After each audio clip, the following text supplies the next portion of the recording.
Hello दोस्तों, welcome to my channel Gyani Ashish. I hope you are doing well. अगर आप loan लेने के बारे में सोच रहे हैं तो उसके पहले आपको लोन लेना चाहिए या नहीं लेना चाहिए, इसके बारे में जानकारी ले लेनी चाहिए। According to my point of view, आपको लोन लेना भी चाहिए और लोन नहीं भी लेना चाहिए।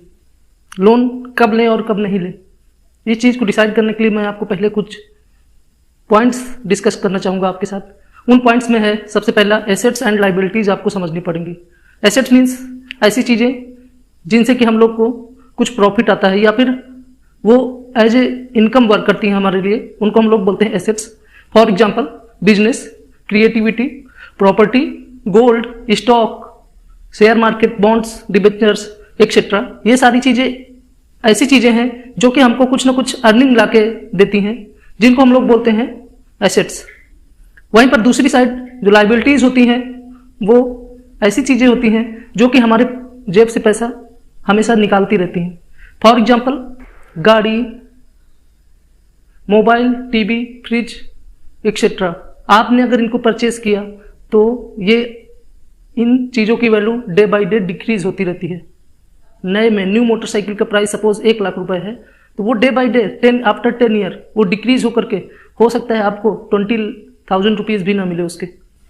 अब लोन लेने से पहले आपको डिसाइड करना पड़ेगा कि आप लोन किस चीज़ के लिए ले रहे हैं। आप एसेट परचेज करने के लिए लोन ले रहे हैं या फिर लाइबिलिटीज परचेज करने के लिए लोन ले रहे हैं। अगर आप एसेट्स परचेज करने के लिए लोन लेना चाहते हैं, दैट मीन्स अगर आप अपने बिजनेस के लिए लोन लेना चाहते हैं, आप ऐसी चीज़ों में पैसा लगाना चाहते हैं जिससे कि आपको उससे इनकम आना स्टार्ट हो, तो आप लोन ले सकते हैं। लेकिन आप कितना लोन लेना है और कैसे लेना है और किसको लोन लेना चाहिए, वो चीज़ मैं अभी आगे डिस्कस करने वाला हूँ। अगर आप लाइबिलिटीज़ के लिए लोन लेना चाहते हैं तो आपको लोन नहीं लेना चाहिए। लोन एक ऐसी चीज़ है जो कि आपको अपने जाल में जकड़ लेता है और आप पूरी जिंदगी उससे निकलने के लिए संघर्ष करते रह जाएंगे। लोन एक तरह का आपके माइंड पे, दिल पे एक बोझ की तरह होता है, तो आपको भी लोन से बचने की कोशिश करनी चाहिए हमेशा। जितनी आपकी चादर हो आपको उतना ही अपना पैर पसारना चाहिए। दैट मीन्स कि don't buy if you can't afford it, यानी कि अगर आपको किसी चीज़ खरीदने की हैसियत नहीं है तो आपको वो चीज़ बिल्कुल भी नहीं खरीदनी चाहिए। क्यों? क्योंकि आज आप अगर कैसे भी करके मैनेज करके उस चीज़ को खरीद लेंगे तो आगे आने वाले समय पे आप किसी ज़रूरत की चीज़ को कुर्बान करना पड़ेगा। इसके लिए मैं आपके साथ कुछ केस स्टडीज डिस्कस करना चाहता हूँ। फॉर एग्जांपल केस 1 की अगर हम बात करते हैं, अगर आपके पास आज 10 लाख रुपए हैं और आपको 15 लाख का कोई गाड़ी परचेज करनी है तो आप 5 लाख रुपए लोन लेकर के गाड़ी खरीद सकते हैं, लेकिन आपको नहीं खरीदना चाहिए। केस 2 अगर हम बात करें, अगर आपके पास 15 लाख रुपए हैं और आपको कोई 10 लाख रुपए की गाड़ी परचेज करनी है तो आप उस 10 लाख अपना पैसा ना लगा करके आप उस 10 लाख का लोन ले सकते हैं। क्यों? क्योंकि आप अफोर्ड कर सकते हैं। अगर इन फ्यूचर आप वो लोन रिपे नहीं भी कर पा रहे हैं तो आपके पास जो 15 लाख रुपए बचा था, 15 लाख रुपए है, उसको आप कहीं पर इन्वेस्ट करके उससे पैसा निकाल सकते हैं। केस 3 हम बात करते हैं कि फॉर एग्जाम्पल आपके पास 10 लाख रुपए हैं और आपको 10 लाख रुपए का ही गाड़ी परचेज करनी है, तो इस केस में भी आप अगर चाहें तो 50% यानी कि 5 लाख रुपए का लोन ले सकते हैं फ्रॉम द बैंक, और जो बाकी रिमेनिंग पैसा बचा आपके पास 5 लाख रुपए, उस 5 लाख को आप कहीं स्टॉक, शेयर मार्केट या फिर ऐसे इंस्ट्रूमेंट में इन्वेस्ट कर दें जिससे कि आपको लोन से ज़्यादा इंटरेस्ट आता रहे। दूसरा एग्जाम्पल अगर हम लोग इसका समझे कि अगर आपको 1 करोड़ रुपए का आज घर खरीदना है और आपके पास पूरे 1 करोड़ रुपए हैं तो आपको पूरा का पूरा 1 करोड़ रुपए उस घर खरीदने में नहीं लगा देना है। आप क्या कर सकते हैं कि 50 लाख रुपए आप बैंक से लोन ले सकते हैं और 50 लाख आप अपने पास से लगा करके 1 करोड़ का घर परचेज कर सकते हैं, और जो रिमेनिंग 50 लाख रुपए बचता है आपके पास, उस 50 लाख को आप कहीं ऐसे इंस्ट्रूमेंट में इन्वेस्ट कर दें जिससे कि आपको कुछ ना कुछ इनकम आती रहे। जैसे कि आप उस पैसे को बिजनेस में लगा सकते हैं या फिर share market, stock, bonds etcetera ऐसी चीज़ में लगा दें जिससे कि आपको उस लोन के इंटरेस्ट से कहीं ज़्यादा इंटरेस्ट आता रहे, तो आपको कभी भी फ्यूचर में प्रॉब्लम नहीं होगी। आपको हमेशा याद रखना है कि आपको लोन लेना है एसेट्स परचेज करने के लिए, ना कि लाइबिलिटीज़ परचेज करने के लिए, जो कि जिनकी की value day by day decrease ही होती रहती है। अगर आप लोन ले चुके हैं और आप उस लोन की ईएमआई को भरते भरते परेशान हो गए हैं, तो आप इस बताए गए मेथड को यूज कर सकते हैं।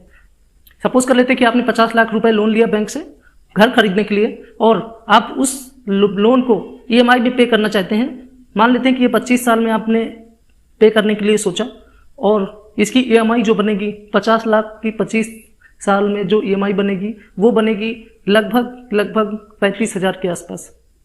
दैट मीन्स 35,000 रुपये पर मंथ आपको ईएमआई के रूप में देना पड़ेगा। अगर इस तरह से हम लोग कैलकुलेट करें 35,000 गुणे 12 महीने गुणे 25 साल, तो आपका जो टोटल ये कॉर्पस बनेगा वो लगभग बनेगा 1,06,00,000 रुपए। यानी कि आपने 50 लाख लोन लिया, अगर आपने उस लोन को 7% रेट ऑफ रिटर्न के हिसाब से लिया था, तो वो आपको जो टोटल पे करना पड़ेगा वो पे करना पड़ेगा 50 लाख का आपको पे करना पड़ेगा 1,06,00,000 रुपए, जो कि आपकी मंथली ईएमआई बनेगी 35,000 रुपये पर मंथ।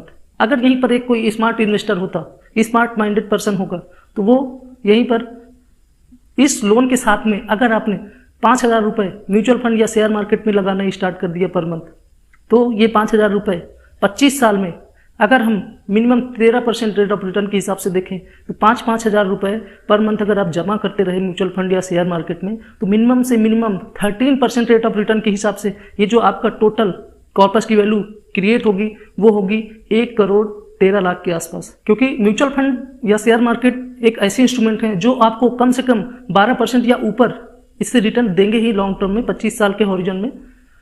अगर हम लोग यहीं पर बात कर लें कि सपोज अगर मार्केट अच्छा रहा और अच्छा से चला, अगर 15% का रेट ऑफ रिटर्न हम लोग को मिल जाता है, तो वहीं पर जो 1,13,00,000 रुपए बन रहा था वो बनेगा 1,65,00,000 रुपए। 17% का रेट ऑफ रिटर्न मिल जा रहा है।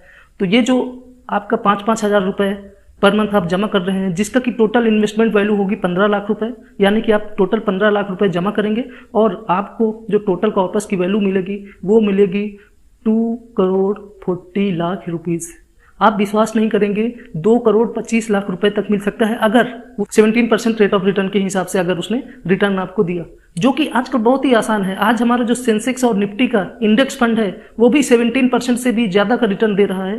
तो आप आज के डेट में एक्सपेक्ट करके चल सकते हैं कि आगे आने वाले 25 साल में हमको 17% या इससे ऊपर का रिटर्न मिल सकता है, जो कि 2,40,00,000 रुपए जो बनता है। और आपको टोटल पेमेंट जो करना है वो है 1,06,00,000 के आसपास, जो कि आपके पेमेंट से कहीं डबल हो सकता है। तो अगर आप स्मार्टली वर्क करेंगे तो आप अपने लोन की ईएमआई से आज़ादी पा सकते हैं। आपका लोन आपकी ईएमआई काटता रहेगा और आपको उतना या उससे ज़्यादा पैसा आपकी इन्वेस्टमेंट से आता रहेगा।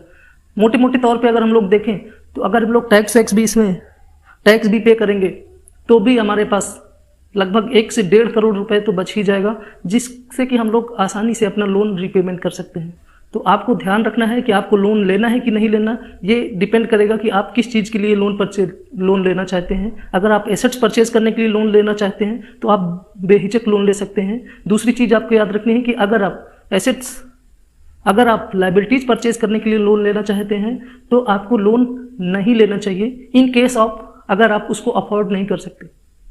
अगर आपके पास पैसा है तो आप उस पैसे को कहीं इन्वेस्ट करके उसके बदले में आप 50% लोन ले सकते हैं। लेकिन अगर आपके पास बिल्कुल भी पैसा नहीं है या फिर आपके पास 5 लाख रुपए है और आपको 10 लाख की गाड़ी खरीदनी है, तो आपको 5 लाख रुपए बैंक से लोन नहीं लेना चाहिए। आपको तभी लोन लेना है जब आप उस चीज़ को खरीदने के लिए आपके बैंक अकाउंट में उतना पैसा है ऑलरेडी। अदरवाइज ये ईएमआई के चक्कर, लोन के चक्कर आपको जकड़ के रखेगा और आपको ज़िंदगी में आपकी प्रोग्रेस से रोक देगा। आप जब भी लोन लेने जाते हैं तो लोन लें और उसका ईएमआई बनवाएं, साथ में कुछ ना कुछ पैसा जितना आपकी लोन की ईएमआई आ रही है उसका लगभग 20% अमाउंट आपको म्यूचुअल फंड में इन्वेस्ट करना चाहिए, जिससे कि आपका जो लोन का टोटल कॉर्पस क्रिएट होगा वो आपको रिटर्न मिल जाएगा फ्रॉम म्यूचुअल फंड या फिर इन्वेस्टमेंट। आई होप आपको कुछ बातें समझ में आई होंगी, और अगर ये वीडियो इन्फॉर्मेटिव लगा है तो प्लीज़ इस वीडियो को ज़्यादा से ज़्यादा लोगों तक शेयर करें, जिससे कि उनके अंदर अवेयरनेस आ सके कि लोन के साथ में आपको एक इन्वेस्टमेंट का भी सहारा लेना चाहिए, जिससे कि आप एक लॉन्ग टर्म में डेब्ट फ्री एक हैसल फ्री लाइफ जी सके। Thanks for watching. Please like share and subscribe my channel Gyani Ashish. Thank you.